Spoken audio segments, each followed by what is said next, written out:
I'm going to present two pieces that I've come across through my archival research that I have been done for the last couple of years. The first one is this newspaper article that you see on that on the screen there. Okay, let me just give a brief context. In 1842, King Kauikeaouli, Kamehameha III, sent a delegation of three envoys to the United States, Great Britain, and France in order to pursue the recognition of the Hawaiian Kingdom, which, as you probably most of you know, was finally given in November 28th, 1843, which became La Ku'oko'a, the Hawaiian Independence Day. I'm not talking about the action itself, because it's pretty well known. I'm just talking about a little anecdote that happened during that trip that to me is very significant, and it has not been known in Hawaii. It hasn't been used by any historian that I've come across, probably because it was in French and was in that French newspaper that no one from Hawaii ever bothered to read. I came across this in the while I was doing research in the French colonial archives. Actually, while I was doing research on Tahiti, I didn't even expect anything about Hawaii in that archives, but I just came across this article. And it is from a French language, Le Globe, on the 27th of February, 1843, and it describes what happened to Ha'alilio and his Timoteo Ha'alilio and his assistant and interpreter William Richards, ex-missionary.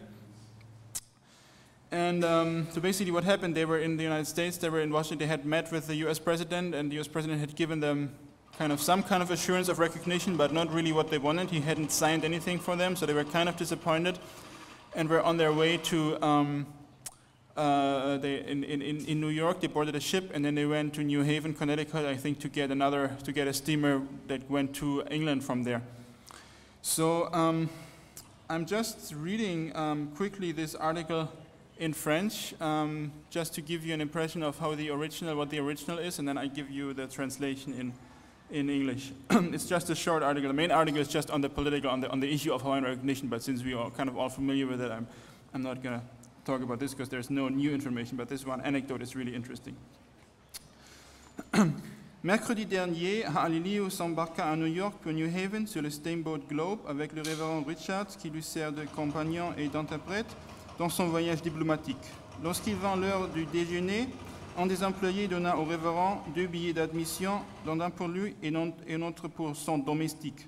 M. Richards expliqua comme quoi le prétendu domestique n'était rien moins que l'un des plus hauts et puissants seigneurs du royaume des Sandwich, ambassadeur auprès du gouvernement des États-Unis.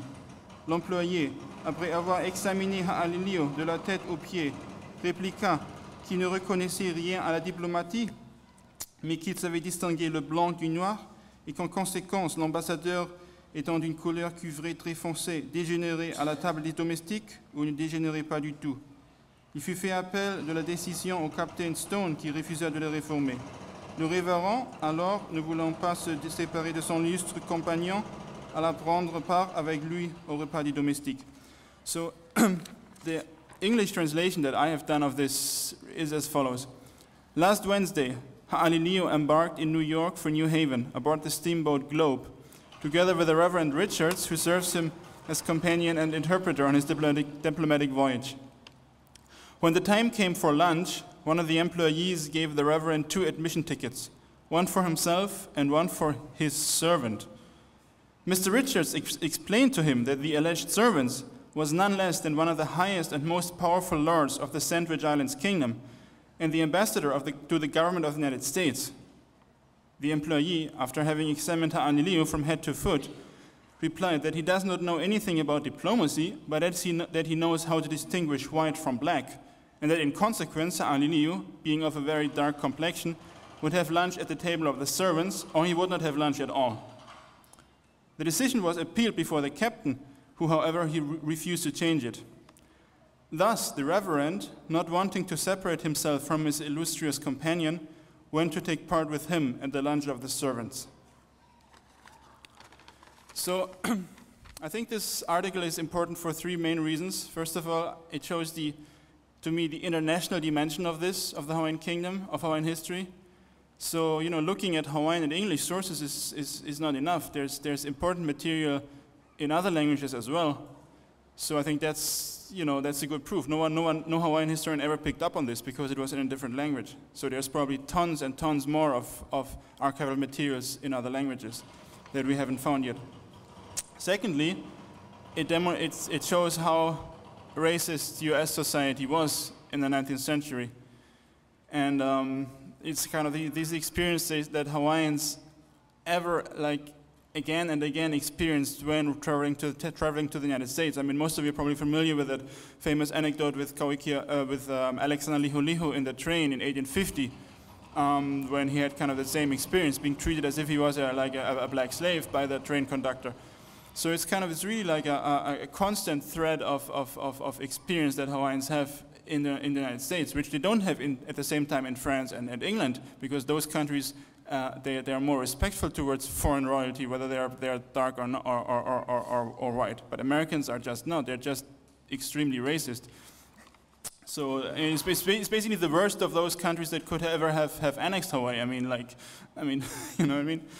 And then the third one, which I think is important, is because this article demonstrates the loyalty of the importance of the loyalty of non-OEV subjects, like non-native Hawaiian subjects of the kingdom.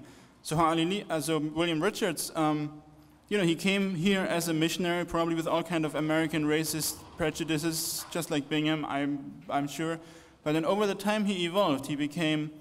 He gave up his position as a missionary. He became a government official for the kingdom, and then he really served his ali'i very well.